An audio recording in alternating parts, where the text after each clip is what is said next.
industrija, u Hollywoodu se u filmskoj industriji vrte ogromni novci i onda onda je naravno i sve puno i skuplje i sve puno bogatije i sve puno tehnički opremljenije, jer se film prodaje, od filma se očekuje ogromna zarada, od filma se očekuje povrat novca, od filma se očekuje dovoljno da se zaradi i da se uloži u drugi film.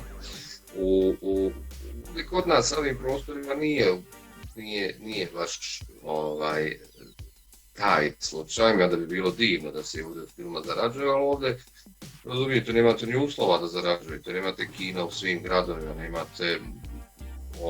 nemate zaštitu autorstva na taj način. Ovdje sad svim regularno da skinete preko nekih torrenta ili nešto film i da ga pogledate. Ovdje se prodaju DVD-evi domaćih filmova na ulici, što je potpuno ilegalno, nezakonito. U Americi vam fino dođu, pokucaju na vrata i kažu vi ste skinuli juče taj film u toliko i toliko sati i vi ćete sad platiti kaznu ili ići ćete u zatvor. Ovdje toga još nema, ali mislim moramo shvatiti u kakvoj državi živimo, nisu zaštićena osnovna ljudska prava, kamoli da su zaštićena neka autorska prava filmska i tako to. Tako da su u tome razlike. Sad, to je nešto što odete da radite jednom, nekad 2, nekad 5 puta u toku godine, a onda recimo ne radite 2 godine, 3, ništa vani, svejedno je radili s Angelinom Jolie ili bilo koja druga hollywoodska produkcija, pa čak i zapadna. Ali to kad odete da uradite, super vam je bilo i morate biti svjesni da se vraćate u Bosnu i da ostanete dobro na zemlji, da vas ne ponese to što ste radili sa nekim velikim imenima, velikim zvijezdama. To je sve super jedno veliko iskustvo, da se razumijemo i ogromne su razlike i honorarima, tako da lijepo je kad se ode raditi, ali morate se vratiti. I na kraju krajeva tamo mi generalno ne poštujemo ništa što je naše. Ne poštujemo sami sebe, ne poštujemo svoje ljude, ne poštujemo svoje institucije, ne poštujemo svoju historiju, ne poštujemo svoju prirodu, ništa. Oni sve svoje poštujemo. Tamo je glumac zakonom zaštićen, tamo je snimatelj, tamo je catering, tamo su svi zaštićeni jer svi rade, moraju da rade u najboljim uslovima da bi pružili od sebe maksimum, da bi industrija zaradila. Tako da je sve zaštićeno. Štite vas sindikate, štite vas ugovor, sve vas štiti. Ovdje nekako nikoga ne cijeni. Tamo ako igrate najmanju ulogu, to vas cijeni na sebe. Isto kao što cijene i onoga glumca koji nosi film koji igra glavnu ulogu. Imate nekako skoro iste uslove kao i taj glavni glumac. Tako da to su te neke razlike, opet kažem, to je industrija i tamo se zarađuje. Ovdje se pravi neki art film, ovdje se nažalost, mada ima uslova da se radi i puno više, ali ovdje se ne radi. Ovdje jednostavno postoji, da li postoji strah od umjetnosti kod ovih političkih struktura, možda ne žele da umjetnici prikažu u filmovima sve ono jer vjerovatno umjetnici se ovdje bave tim nekim socijalnim temama, bave se aktualnim političkim temama, bave se svim onim što mori i tišti ovo društvo, a vjerovatno se političari toga boje i onda u skladu s tim i ne daju novac za snimanje filmova u fondacije. Iako se evo pokazalo da je nekako film i umjetnost pored sporta nekako najbolji izgleda proizvod BiH.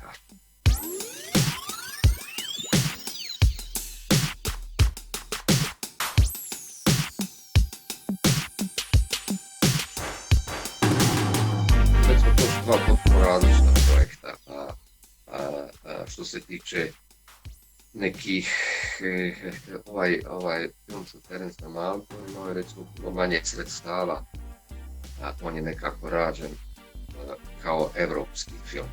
Na tom nekom, na nekom produkcijskom nivou, on je dao sve svoje pare za taj film i onda ga je nakon što ga je završio i sve onda je prodavao taj film. Tako, mislim, to je nekako uopšteno, na drugačiji način naravno rađeno. ali je, pa, da vam kažem, potpuno drugačije iskustvo. Anđelina je glumica.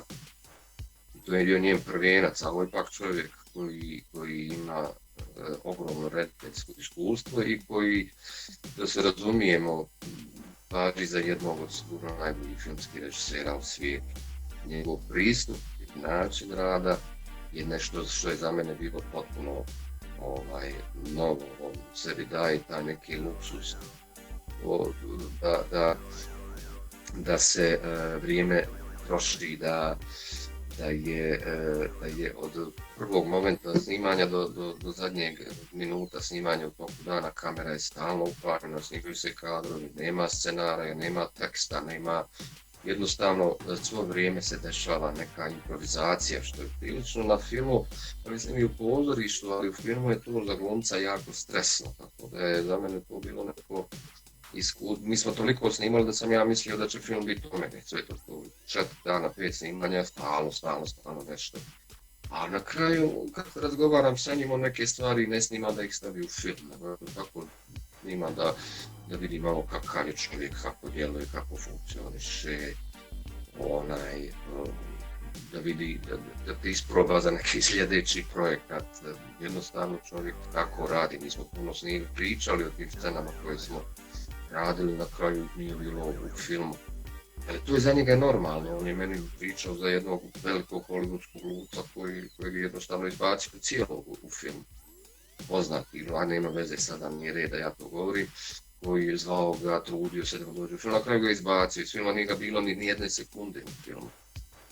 Tako da su to čudni ljudi, on je ostao nekako dosljedan svom načinu rada i svoje umjetnosti. Možda se to ne sviđa mnogima, ali on je ostao dosljedan i njemu ja nekako skidam kapu zbog toga. On je ipak jako veliki umjetnik, da se razumijemo. Jedan vrlo jednostavan čovjek, ja sam se, kad me on zvao da radimo, ja sam se malo iskreno čitao neke intervjue sa velikim tim zvijezdama koji su radili sa njima, gdje je bilo do toga da je od genijalnosti do toga da nikad više neće raditi sa njim, da je to jedan psihopat, da je to jedan luđak, ja sam istromirao, tam kome ja to dolazim da snimamo i onda prvi susret čovjek me vidi s nekih 20 metara raširio ruke i konačno da sam te upoznao, zajedno opustite u sekundi i onda se vi njemu prepustite, radite stvarno šta god on traži od vas i mnogo više.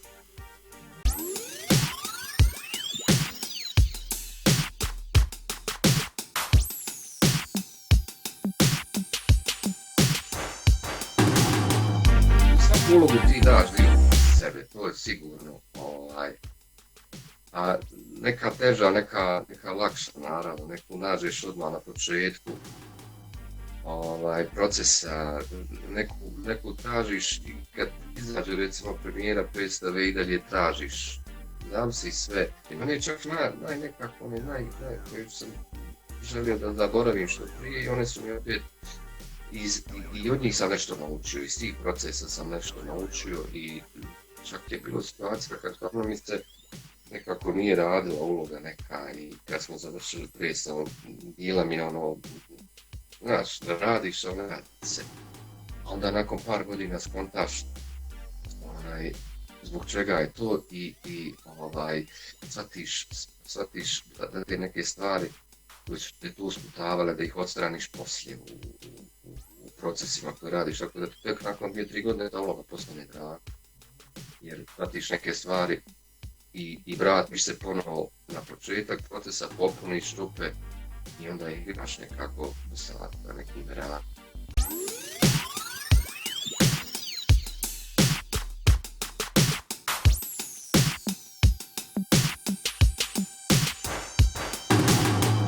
Nije se ta ljubav razgovara, mi smo bili za budućnost rada, mislim, bili smo dobre kolege, dugo se znamo, radili smo zajedno u Narodnom pozorištu.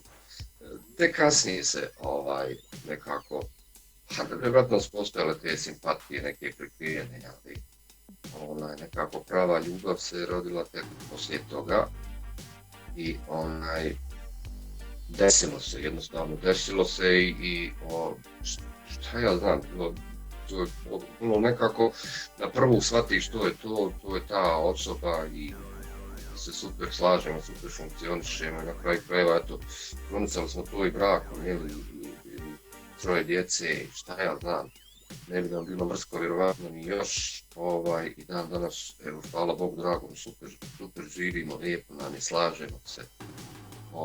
Šta ja znam, viza budućnost, jedan, mislim, nije vezano uopšte zdravo, ali to je jedan drugi potpuno period našeg života i mog javnog.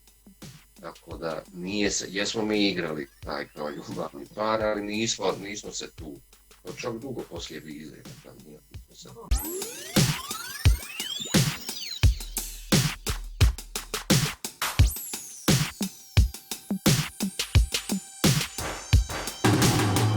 Nema to veze sa profesorom, jer sam ja doktor, glumac, da bilo sve jedno, šta god. Dvoje ljudi kad se nađu funkcionišu i dokle funkcionišu, kad prestane funkcionisati, bez obzira na profesiju, to prestane funkcionisati. Nama je najteže zapravo kad radimo oboje zajedno, to je naš posao specifičan. Mi kad imamo probe, one traju nekako 5, 6, 8 sati, nekad su, mislim, i duple su, nekad imate jednu probu, podijete malo kuću, vučate, se vratite, to je dokasno navečer, a onda još kad se potrefe igranja predstava, pa još neko snimanje, nešto, tu dolazi do problema, tu vam fali vam za jedna ruka, fali vam jedno auto, fali vam nekih sat vremena, uvijek vam nešto fali. I onda nastaje naravno totalni haos, troje djece, njima se imate škola, mislim kako sve to ide, a generalno mislim da nema sa profesijom, mislim da je to samo do ljudi, koliko nekako i neke stvari ti kad odlučiš se za brak, za porodicu, onda kažeš nekim stvarima, pa dobro, nema tih više stvari, da je porodica prioritet.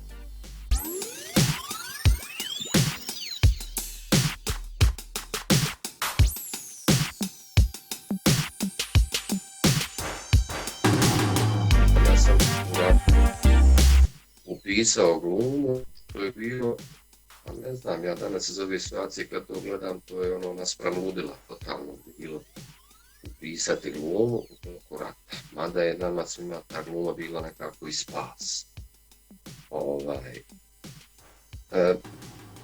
Ja sam studirao ekonomiju tada, prvu godinu sam završio ekonomiju kad sam upisao glumu, nastavio sam i poslije ekonomiju i završio sam i ekonomiju. Ali gluma je nekako, neku magnetnu privlačnost je imala, nešto iz čega se ja nisam mogao iskobeljati, da se razumijemo. Jer je postao jedan moment kad sam ja sebi rekao, ako poslije diplomskog ne budem radio, ako ne budem dobio pozivni na predstava, film, se bilo šta, pustit ću možda rekao 2 mjeseca i ostavit ću glum, idem se baviti nečim drugim. I kako sam završio diplomski, tako su me zvali za predstavu, za seriju, zvali su me za film. I tu je nekako krenulo, kad mi je bilo jasno, ok, to je moj poziv, idemo dalje. Iz ove sada pozicije, pa ne možeš ti sada pametno nikom ništa reći, pogotovo zato što je ovo sve otišlo onako malo kod nas se to zakolutalo nizbrdo.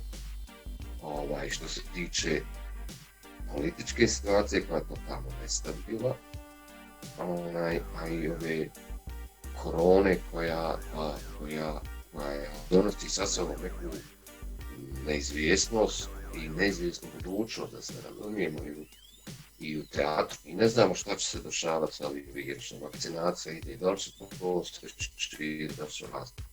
A pozorište Republike ne može funkcionisati, da se razumijemo. Nekako skoncentrisati se samo i na snimanja i na filmove, to je ovdje totalno besmisleno, jer se ovdje jako malo snima i jako malo radi. Tako da ja ne znam šta bi rekao na čovjek. Stvarno koji želi da upiše glumu, da mu kažeš upiši, to je super. Nekako kao da mu ne želiš dobro. A opet s druge strane, ne možeš čovjeka sputavati u nečemu što on želi. Mislim, roditelji govorili nemoj tu štivati, tu nema života, tu nema para, tu nema budućnost. A vi kad ste mlad čovjek i kad vam to neko govori, onda vi još idete u kontru. Nekako racionalno razmišljajući, vjerovatno bi rekao nemoj to upisivati. mislim, uhvat nekih kompjutera, završi neki IT, jer tu je sada budućnost, tu su pare, idi uči jezik ili idi bježi iz države, ne znam šta da kažeš čovjeku mladom, a da ga ne prevariš, ne sazneš.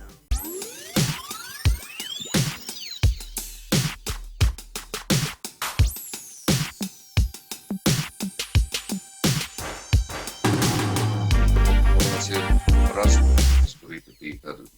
ti kad ne možeš da radiš, ti nisi dobar, da se razumije.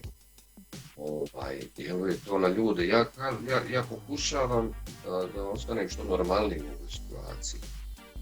Teško je gledati ovo. Ja sam se, kao i većina moje generacije i ljudi ovdje u Sarajevu, ja gledao 4 godine i smrti, i rata, i granata, i metaka, i svega toga. Mislio sam da se to više neće ponoviti. Onda vi dođete u jedan period kad svaki dan neko od ljudi koji poznajete jednostavno nestane jer ga je uništila bolest. Onda imate te traume s koronom, traume sa nenabavkom vakcina, traume s tim što ne znate dokle će trajati sve ovo vezano i za posao, hoćete raditi, gledate ljude, angažavani ljudi koji nemaju primanja, nemaju da rade, sve nekako utječe na čovjeka i onda pokušava da se izoliraš od svega da ne bi jednostavno pratio te negativne vijesti, opet moraš ostati u toku, moraš znaš šta se dešava, moraš biti pribran i zbog sebe, i zbog porodice, a i zbog ljudi kojima treba pomoć, jel? Uvijek trebaš biti pri ruci nekome ko jednostavno se izgubi u svemu. Ali kako optimista sam, mislim ipak da bi trebalo da završi, da konačno nekako iskoristi se ljeto i sve to i da na jesen krene život normalno, da se vratimo u neku normalnu, valjda će to i ove vakcine trebati više, da se bar vakciniše taj neki osnovna količina ljudi, ne znam koliko da smo kameni, količina ljudi koja osnovno jedan broj ljudi mora da se stvori taj neki imunitet.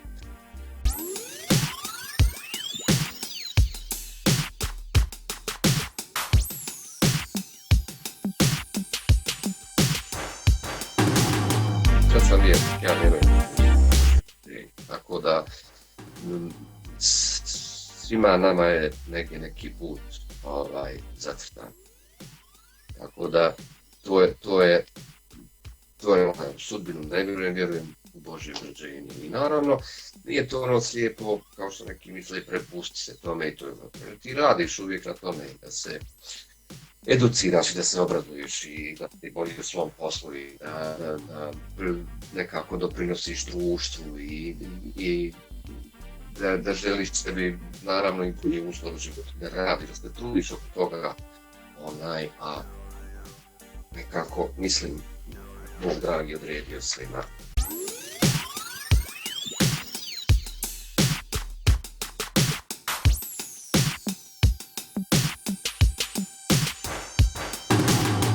Za mene to ništa ne znači, ni petak 13, ni crna mačka, ni utorak, rezanje noktiju, ni te stvari, sve budala, za mene su to sulude stvari i za mene su to budalaštine, ja ne bih rekao.